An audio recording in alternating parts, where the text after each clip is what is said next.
Hi there. Well, I'm continuing with my project for the Scandies, the silicone food grade molds from my facial scans. Did a scan of myself with my beard, which is very hard to do. I'll be detailing that down the line too, but I'm excited about this candy mold business. I think it has promise as a local business here, either for myself or a friend or family member that I can get involved. Offer the molds to people after doing a scan of their face or their loved one's face, their children, what have you. This is part A of the Bedino brand, however you pronounce it. Hope this is not too boring for you. I tried to speed up sections of the video to trim it down, but I don't want to leave out any detail that might help you. I started color coding my silicone molds so that I can tell what iteration they were, what resin and that, and I've pretty much documented on video what I've been doing. I just have a ton of clips to go through and compile and make something meaningful out of them.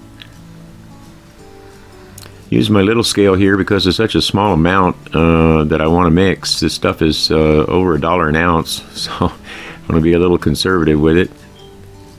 I don't want to be wasteful, but I do want to do enough experimentation here to ensure that I can detail a process to you that will work for you.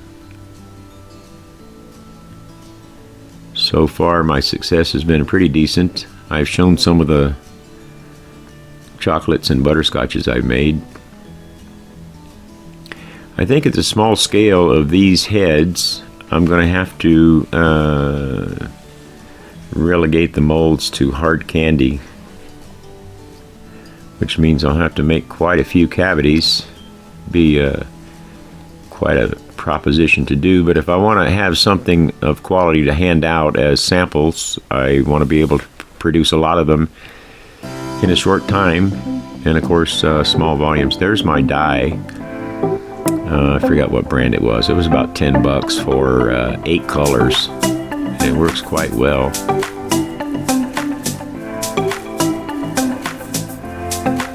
Got it on Amazon.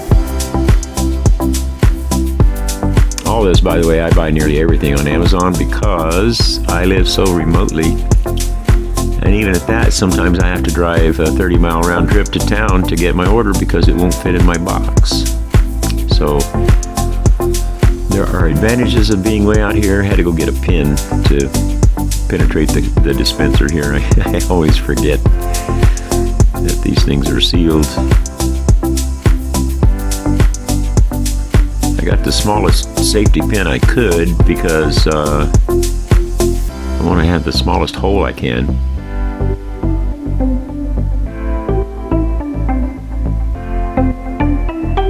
At my age, I have to rely on aids and supports, implements to assist me. 3 drops of that red. I thought it would be more vivid, but I think you'll see it turned out pretty nice.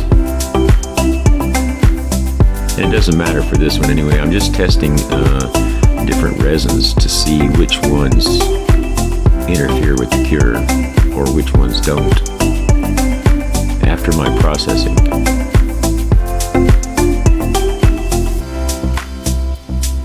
And of course, during the post-processing of the print, I've tried to be very religious about cleaning them, thoroughly clean, and curing them in water. Use distilled water, and curing them for an extensive time as well.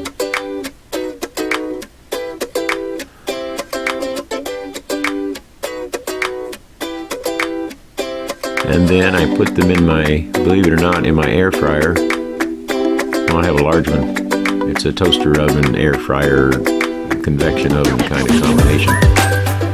But I put them on air fry at 170 degrees,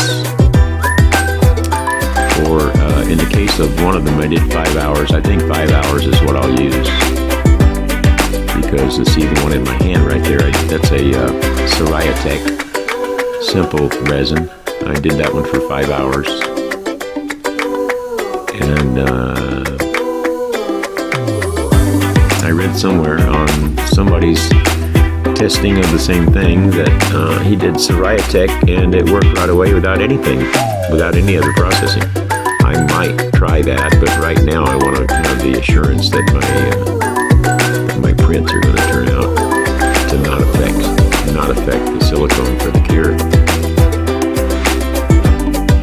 And I did find out also in all of this testing that if you get cure inhibition from your resin print, you remove it, everything's still sticky. If you throw that silicone mold in your oven at 300 for about 10 minutes, you can get a cure. You won't have the detail in the mold that you would have had, because you're peeling off that first sticky layer between the resin print and the silicone. So that pulls a lot of the detail away with your positive. So the negative cavity is not going to have much detail. But if you plan for that, I mean, you could do a mold, have a pour cure, pull the thing apart and finish the cure in the oven, and I think that would be fine, as long as it's, you know, low poly. I mean, it has to be low resolution, and that would work fine, I think. I'll do some testing on that later too, but so far I have made some good progress on getting this to work repeatedly.